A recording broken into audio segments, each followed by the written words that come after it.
अब मैं आपका रुख करूंगी, लेकिन एक बार फिर से अब मैं कर्नल साहब के पास जाना चाहूंगी। दिनेश सर, एक सवाल ये भी है कि अभी हमने सुना कि ईरान के सुप्रीम लीडर खामेनेई ने तेहरान छोड़ दिया।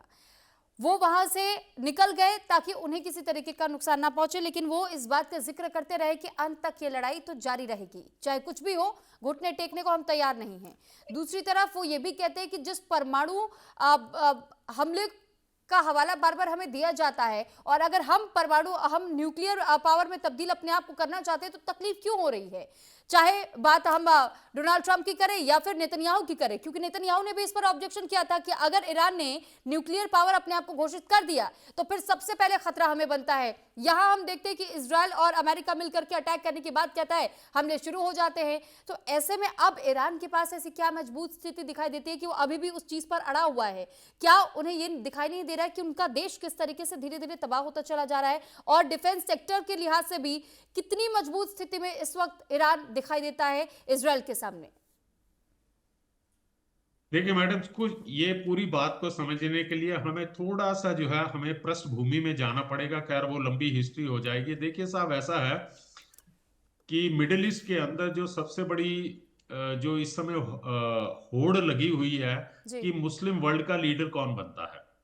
ईरान चाहता है कि मैं बनूं मुस्लिम वर्ल्ड का लीडर। जी। उस तरफ सऊदी अरेबिया चाहता है। हम्म। अब आप थोड़ा सा देखिए कि 79 हम्म। आयतुल्ला खुमैनी के आने से पहले ईरान और इजराइल के बीच में बहुत अच्छे घनिष्ठ संबंध थे। हम्म। अच्छा ट्रेड होता था।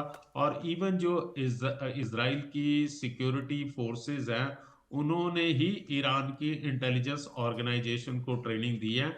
अचानक ही 1979 के बाद आयतुल्ला खुमैनी के आने के बाद जो है संबंध खराब हो जाते हैं, क्योंकि उन्होंने पैलेस्टीन का मुद्दा उठाया, मुस्लिम वर्ल्ड को अपने पीछे लगाना था। तो ये हो गया एक तरफ की है। एक छोटा सा मैं उदाहरण देना चाहता था। अब अमेरिका का इसके अंदर से ये इंटरेस्ट है कि अमेरिका और ईरान के संबंध कभी भी अच्छे नहीं रहे हैं। ईरान हम्म। हमेशा से कहता है कि अमेरिका जो है वो बड़ा शैतान है और इसराइल जो है वो छोटा शैतान है। तो इस प्रकार से अमेरिका के जो इंटरेस्ट होते हैं वो सफर करते हैं। और अमेरिका चाहता है कि मिडिल ईस्ट के अंदर जो है उसका एक कोई ना कोई पुलिसमैन या कोई ना कोई ऐसा कंट्री होना चाहिए कि जो मिडिल ईस्ट के अंदर जो है उसकी इंटरेस्ट को या उसकी पावर को जो है बरकरार रख सके।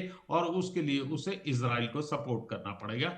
तीसरा पॉइंट आ जाता है ईरान के बारे में, जो मैडम आपने सवाल पूछा। देखिए साहब, ऐसा है कि कोई भी स्वतंत्र देश, हर देश की अपनी संस्कृति होती है, अपनी इज्जत होती है, हम्म। अपना एक पूरे वर्ल्ड के अंदर एक प्रकार की वो ताकत के रूप में पहचाना जाता है। लेकिन अगर ईरान इतने 1979 के बाद से ही वो इतने सैंक्शन को झेल रहा है, उसके देश के अंदर जो है इस प्रकार की गड़बड़ी फैलाई जा रही है, हम्म। इसका मैं सत्यापन तो नहीं कर सकता हूं कि इसराइल द्वारा या बाहर के वेस्टर्न वर्ल्ड के द्वारा, लेकिन वो फिर भी टिका हुआ है। यस, उनके ऊपर जो है सैंक्शन लगने की वजह से जो है वो अपनी आर्म्ड फोर्सेस को इतना डेवलप नहीं कर पाया। लेकिन उसके पास जो उसकी ताकत है वो है उसके मिसाइल सिस्टम, जो कि अच्छा है।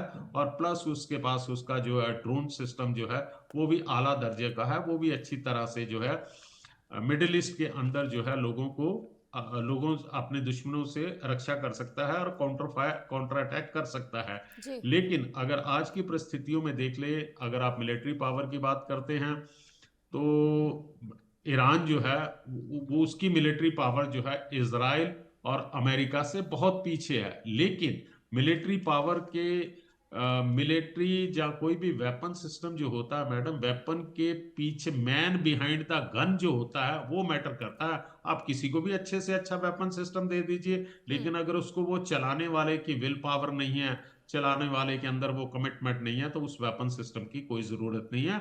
ईरान के अंदर कमिटेड उनकी आर्मी है, उनके जो रिपब्लिकन गार्ड्स हैं कमिटेड हैं। और हम्म। ये नहीं है कि वो चुपचाप ही जो है सरेंडर कर देंगे अमेरिका और इसराइल के बारे में। वो हम्म। पूरी तरह से लड़े हैं। सुबह से अभी तक की जो मीडिया के अंदर रिपोर्ट्स आ रही हैं, ईरान ने जो है इसराइल के ऊपर जो है अपना मिसाइल्स अटैक लॉन्च किया है। उसके साथ साथ जो है उन्होंने अपने जो भी उनके पास अवेलेबल फाइटर बॉम्बर्स हैं उनको एयर बॉर्न किया है। एक प्रकार से ये मैसेज दिया जा रहा है, चाहे वो अमेरिका है, चाहे इज़राइल है, कि हम जो है रिटेलिएट करेंगे, कब ठीक करेंगे, है। कितना करेंगे, कब वो ईरान की जो मिलिट्री पावर है वो डिसाइड करेगी। लेकिन अभी हाल ही के दिनों में, जहाँ अभी हाल ही के आने वाले समय के अंदर अगर आप ये समझते हैं कि अमेरिका और इज़राइल जो है जी सर। ईरान को बिल्कुल घुटने पर ले आएँगे, जो सरेंडर करवा देंगे, हुँ। तो ये थोड़ा-सा बहुत जल्दी होगी। अब देखते हैं किस प्रकार से सिचुएशन डेवलप करती है और किस ठीक है। प्रकार से जो है बाकी जो पावरफुल कंट्रीज हैं वो किस प्रकार से रिएक्ट करते हैं। और यहाँ मैं एक पॉइंट अपने दोस्त अरविंद साहब ने जो कुछ भी बोला है उसके बारे में मैं बताना चाहता हूँ। देखिए साहब, आपने मैडम आपने पूछा था कि भारत का रुख क्या होना चाहिए। अरे भाई, भारत का रुख तो हमारा पिछले 70 साल से बहुत क्लियर है कि हम किसी भी सिचुएशन को हम नहीं डिसाइड करते हैं कि ये विलेन है और ये हीरो है। हमारा सेम मकसद रहता है कि कोई भी मामला जो है उसको जो है बातचीत के द्वारा सुलझा लिया जाए। ठीक है सर। अभी हमारे प्रधानमंत्री साहब जो है इज़राइल में विजिट किए हैं, जी। तो वहाँ भी उन्होंने कहा कि फ़लस्तीनियों का जो है उन्हें अपना हक जो है इज़्ज़त के साथ मिलना चाहिए। जो भी डिफरेंसेस होते हैं उनको आपस ठीक है, में लौट रही हूँ मैं सर। बातचीत से कर लेना जी। चाहिए। जी मैडम। जी, लौट रही हूँ मैं सर आपके पास। इस बीच एक बड़ी खबर आ रही है, तो वो ये भी अपने दर्शकों को बता दें कि ईरान ने यूएई पर हमला कर दिया और ईरान ने मिसाइल से यूएई पर अटैक किया है। यूएई में अमेरिकी बेस पर ईरानी हमला हुआ है। बहरीन में ईरान ने अमेरिकी बेस पर हमला किया और बहरीन में सायरन की आवाज इस वक्त लगातार गूंज रही है।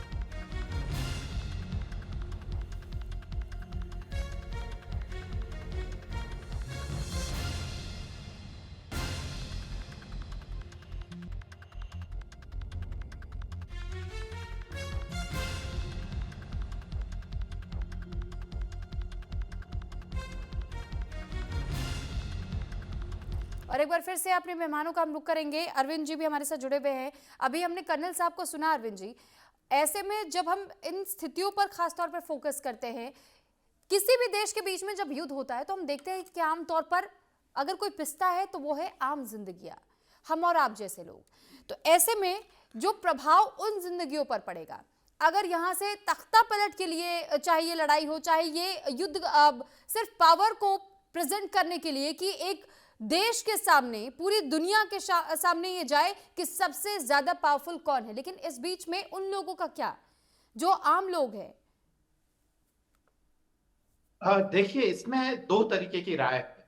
जैसा कि जो शाह रजा पहलवी है और उनके जो उत्तराधिकारी जो क्राउन प्रिंस है, उन्होंने ये कहा है कि दरअसल जो ईरान के लोग हैं उनको खामनेई साहब की सत्ता के खिलाफ उठ खड़ा होना चाहिए और अपनी आजादी के लिए लड़ाई लड़नी चाहिए। तो ईरान के अंदर भी ऐसे लोग हैं जो अमेरिका के इस हमले को सपोर्ट कर रहे हैं, पर जी। इसके अलावा एक ईरान में बड़ी तादाद उन लोगों की है जो खामनेई साहब के साथ है। खासकर उनकी आईआरजीसी है, वो उनको लेकर काफी ज्यादा वो है। और यह बात सच है शुरभि जी, हमने कई बार इस बारे में बात भी की है कि यह वर्चस्व की लड़ाई है। और यह बात अलग है कि ये वर्चस्व की लड़ाई का जो मुहाना है, जो प्लेटफॉर्म है, अभी वो ईरान बना हुआ है। पर इसके बाद में हमें पता है कि ये वर्ल्ड ऑर्डर की लड़ाई है और उसमें जो चीन का इन्वेस्टमेंट है वो खतरे में पड़ा है। रूस जो वर्चस्ववादी व्यवस्था के खिलाफ और एक मल्टीपोलर वर्ल्ड की जो बात करता था, वह व्यवस्था खतरे में पड़ी हुई है।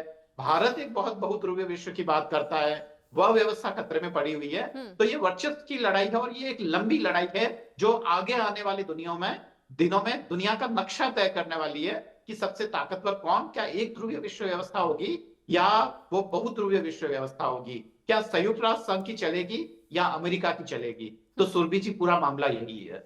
ठीक है, लेकिन अरविंद सर, एक सवाल ये भी होता है कि जब हम देख रहे हैं कि बार बार अमेरिका ये कोशिश कर रहा है कि कैसे अपने आप को बहुत ज्यादा पावरफुल दिखा सके, कहीं वो तेल के लिए लड़ाइयाँ लड़ रहा है, दूसरी तरफ हम देखते हैं कि किसी के पावर को कमजोर दिखाने के लिए, कमतर आंकने के लिए वो बार वो धमकियां दे रहे हैं, वो टैरिफ तक इम्पोज कर दे रहे हैं कि अगर आपने हमारी बात नहीं माने तो हम टैरिफ इम्पोज कर देंगे। सर, लेकिन इस स्थिति में किसी भी सरकार को चला पाना, क्या आपको नहीं लगता कि उस देश के लिए भी बहुत मुश्किल हो जाता है? ये लॉन्ग टर्म प्लान उनके लिए भी साबित नहीं होगा? डोनाल्ड ट्रंप अपने पैरों पे कहीं कुल्हाड़ी मारने का काम तो नहीं कर रहे, क्योंकि हर कोई अब ये कोशिश तो करेगा कि एक ही से दब करके हम कब तक रहेंगे, कोई ना कोई ऑल्टरनेटिव रास्ते तो तलाशे जाएंगे फिर। बिल्कुल, और यही वजह है कि जो डेमोक्रेट्स हैं वो ट्रम्प साहब का विरोध कर रहे हैं। और मेरे साथ कुछ अंग्रेजी मीडिया चैनल के यहाँ पे जो पैनल शेयर करने वाले जो रिपब्लिकन पार्लियामेंटेरियंस हैं, वो तक ट्रम्प साहब का विरोध कर रहे हैं, जो उन्हीं के पार्टी के हैं, जो वहां की प्रतिनिधि सभा में हैं। तो इसका कारण ये कि अमेरिका में एक काफी बड़ी संख्या उन लोगों की है जो ये चाहते हैं कि ट्रम्प की जो नीतियां हैं वो अमेरिका विरोधी हैं। बिल्कुल और सर। इसका कारण भी आप समझिए, क्योंकि एक लंबे समय से अमेरिका जब जब जहां जहां वह जमीन पे उतरा है, जिसको हम बूट ऑन ग्राउंड्स बोलते हैं या फुट ऑन ग्राउंड्स बोलते हैं, तो हमने देखा है कि वहां से अमेरिका को भागना पड़ा है। अफगानिस्तान, वियतनाम, एक लंबी फहरिस्त है। तो यहाँ पे हमें ये ध्यान देना होगा कि अमेरिका अगर ईरान से अब उलझ रहा है, तो जो ईरान के प्रॉक्सीज हैं और यहां तक कि खुद ईरान के अंदर उसको आने में बरसों लग जाएंगे।